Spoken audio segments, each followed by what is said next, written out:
Sonic, the heart of your system.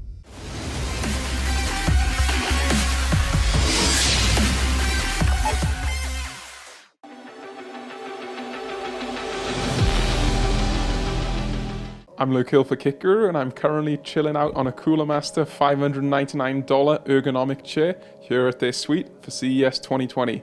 Let's take a look around. This one is the R2 gaming chair, and this is an upgraded version of the R1. So one of the big differences is the molded form that you've got here. Of course, you've got your lumbar support and the likes. It's more of a racing chair type of style, so a gaming chair. And this is looking to be $299 US. And then we're going to move quickly along to the more premium racing style gaming version. I'm going to move some of this stuff. Wow, that's heavy. This is the X1, and this is slightly more expensive at $349 US. And one of the big differences here is you get this lumbar support without any straps that are visible. So that's pretty cool, actually. I'm going to take a test sit, because, you know, why wouldn't I? And I've got a drinks holder. Maybe I'll put the microphone in there. Maybe not. As you no doubt saw in the intro, this is the Ergo L ergonomic chair, and this is more kind of professional orientated, maybe, you know, creator, which is one of the big buzzwords these days. Let's give it a whirl. So what you'll notice on the back is this pretty slick aluminium casting, and I was quite impressed by that. So I'm not actually entirely certain that's aluminium casting, but this is at the bottom, and this is ultra heavy, as I alluded to. So you get some adjustability with the headrest, flexibility for the lumbar support. I'm not going to do that because I'm going to break in. Leo's already broke a bunch of stuff, so I don't want to get kicked out. I'm going to take a test sit, and what you will notice here is, number one, I won't be doing a Bryony, I hope. Number two, it goes back pretty far, and now watch the responsiveness as I come back. So basically, the big aluminium casting on the bottom is acting as a counterweight. Pretty smart design, in my opinion. Gaming monitors from Coolermaster. What is happening in the world?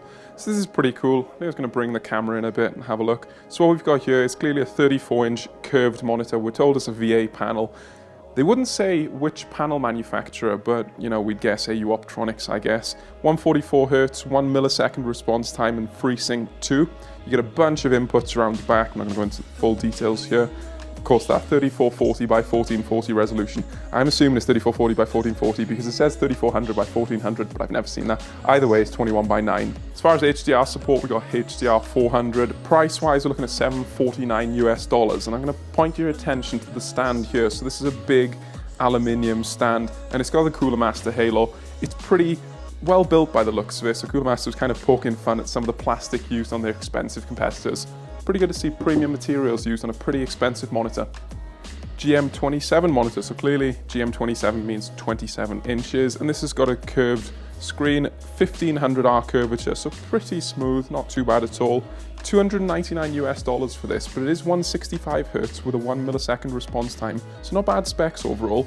Clearly it's got the Coolermaster halo and the premium design for the stand, and it's not HDR 400 specifically, so you're not going to get the high detail of the GM34 that we've already seen, and we're told this is FreeSync 1 with fewer display inputs compared to the bigger brother. Headsets launch in January, February, so kind of end of this month, and there are three main target audiences.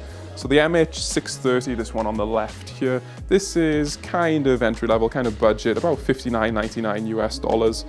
Looks pretty decent. If we move along to the MH650, this is targeting gamers, so you get some software benefits. You get the 7.1 virtual surround sound, obviously you get the mic, you get RGB. Yes, that was an intentional pause after RGB on a headset.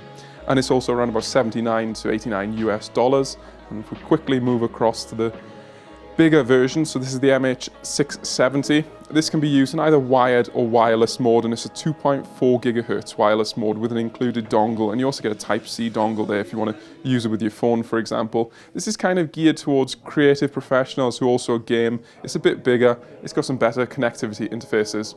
So MM711, 710 type mouse that we've already seen before, got a pretty unique design. What's key here is you've got a bunch of different colors for the plastic panels. The reason I point these out is because Coolermaster's been asking everybody what their favorite style is, so make sure you let us know in the comments down below, because they will be picking the favorites and then perhaps going on a limited production run with specific retail partners. Your feedback is really important here. So this is the Spawn mouse, and this is the newer version of the Spawn mouse, as you can see, with the honeycomb type weight reduction. Now, first and foremost, the most important thing here is the weight. Coolermaster is targeting 45 grams and specifically targeting to keep it under 50 grams in case 45 grams is particularly tough. The reason this came about is because basically Coolermaster showed it off on social media and online, and it kind of blew up on Reddit with people saying, yes, we want it. So, Coolermaster's listened to the audience and said, hey, let's make it. One of the key features versus, or the differences I should say, versus the previous Spawn mouse was that the DPI buttons have moved because they can get in the way. So now you've got the DPI button on the bottom instead, and also the sensor has moved slightly.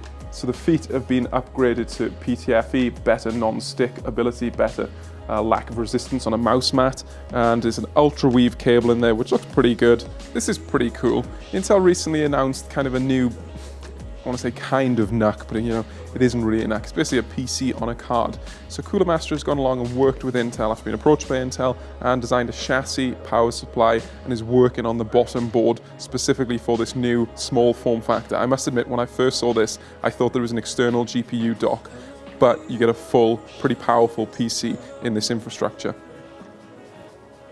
So the key bundle here from Coolermaster is the NC100 chassis, the SFX power supply, which is up to 650 watt 80 plus gold at the moment, and it's been customized with shorter cables and a 10-pin 12 volt only connector for the motherboard. So we've heard some discussions about this. It's basically a new kind of standard that Intel's using on this specific Element H board. Perhaps the industry will start moving towards this in the future. We're not entirely sure.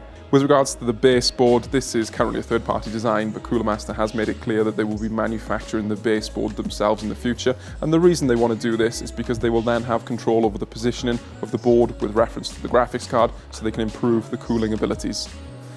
This cooler here is actually supplied with the Element H board itself, which includes M.2 and SODIMM support.